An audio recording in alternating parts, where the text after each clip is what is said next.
Library after dark. I never liked libraries at night. In the day, they're fine, quiet, peaceful, even comforting. But after the sun goes down, when the windows turn black and the fluorescent lights hum louder than they should, there's something unsettling about the silence. Still, that night I didn't have much choice. I was a university student, always behind on assignments, and one of my professors had given us a paper that was practically impossible without research. My dorm was too noisy, my laptop battery was dying, and I didn't want to spend money sitting in a cafe for hours. The library stayed open until midnight during exam season. So I packed my notes, grabbed a coffee, and walked across campus just as the evening shadows were swallowing the last of the daylight. That decision, simple as it seemed, was one I would never forget. For the first hour, everything was fine. I was buried in textbooks, scribbling notes, barely aware of the silence pressing in. But eventually, I needed another source. I stood up and wandered into the tall aisles of books. The shelves stretched higher than my head, filled with spines that looked older than me. The deeper I went, the more the light seemed to dim. By the time I reached the history section, it felt like I had stepped into a tunnel. That's when I noticed something strange. The air was colder there. My breath fogged faintly, and I heard it. Footsteps. Soft, steady, coming from farther down the row. I froze. "Hello?" I called. My voice sounded too loud in the silence. No answer. When I turned the corner at the end of the aisle, the footsteps stopped. The space was empty. I told myself it was just another student. Maybe they turned into a different row. Maybe the sound echoed weirdly. But when I went back to my table, I couldn't shake the feeling that someone was still walking, just out of sight. Another half hour passed. When I looked up from my work, I realized the main desk was empty. The silver-haired librarian was gone. The only other person I saw was the security guard by the front doors. But he was sitting stiffly, staring straight ahead like he was half asleep. I thought about leaving, but my paper wasn't finished. I forced myself back into the books. That's when a voice startled me. "You shouldn't be here this late." I jumped. The librarian was standing right behind me, so close I hadn't even heard her approach. Her eyes were pale gray, almost the same color as her hair. Sorry, I stammered. "I just have to finish my assignment." Her lips pressed into a thin line. "The library changes after dark. Don't wander the stacks alone." Pen, without another word, she turned and walked away. Her warning sat heavy in my mind. Around 10:30, I needed yet another reference. I remembered seeing a book listed in the online catalog that was stored in the basement archives, a section students almost never used. I hesitated. The librarian's words echoed in my head, but I told myself I was being ridiculous. It was just a library. The basement was colder, the lights flickered weakly above concrete walls, and the smell of mildew was stronger. I found the section I needed, scanning the spines with my finger. That's when I noticed someone standing at the end of the aisle, a tall man, dressed in an old-fashioned black coat. He wasn't moving, just watching me. "Do you need this section?" I asked, trying to sound casual. He didn't reply. I blinked, and for a split second, the lights flickered out. When they came back on, he was gone. My stomach dropped. I grabbed the nearest book I could find and hurried back upstairs, heart pounding. The locked doors.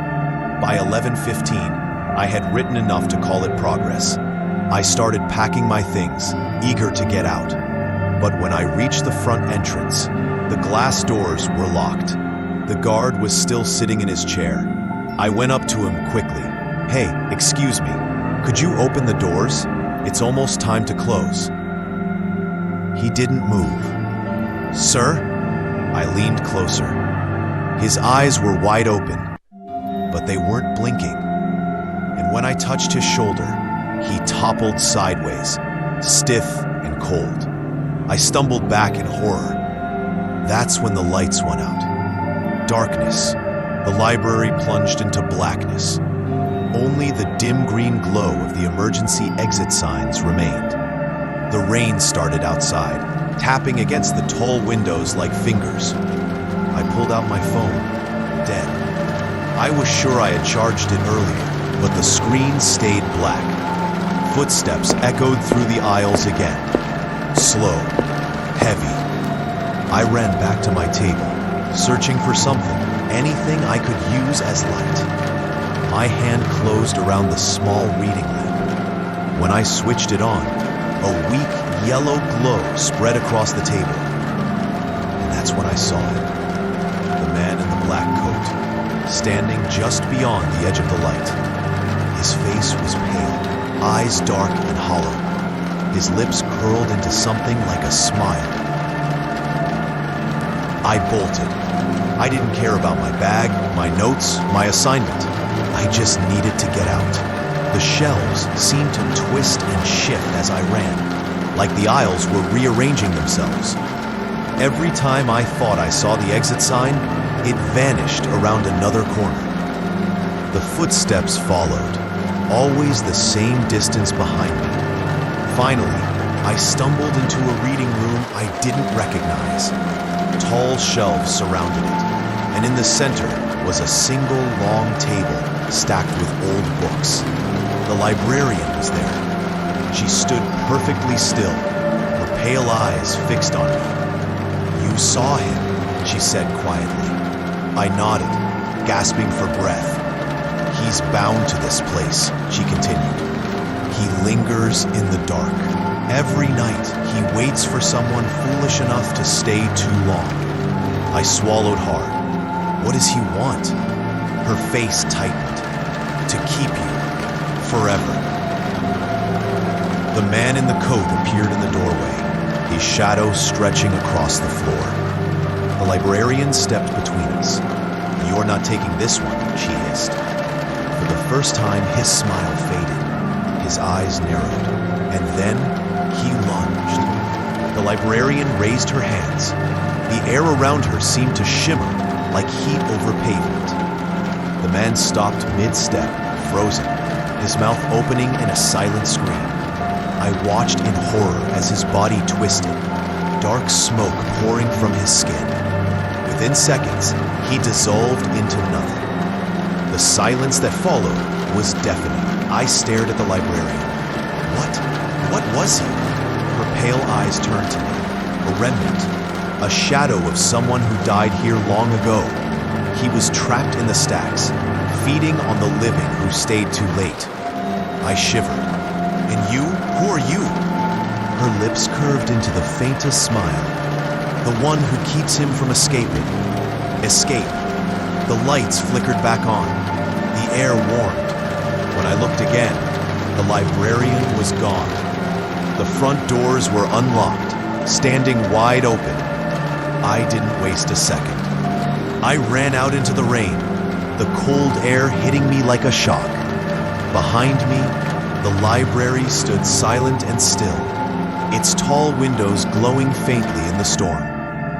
I never saw the gray-haired librarian again. When I asked about her the next day, the staff said no one matching that description worked there. But I'll never forget her eyes. The mystery was solved, at least enough to let me sleep again. The library was haunted, bound by something old, something dangerous. A spirit in a black coat, trapped in the dark, hunting for company. I was lucky. I made it out. But sometimes, late at night, when I pass by the library windows, I swear I still see him, standing between the shelves, watching and waiting for the next person who stays too long.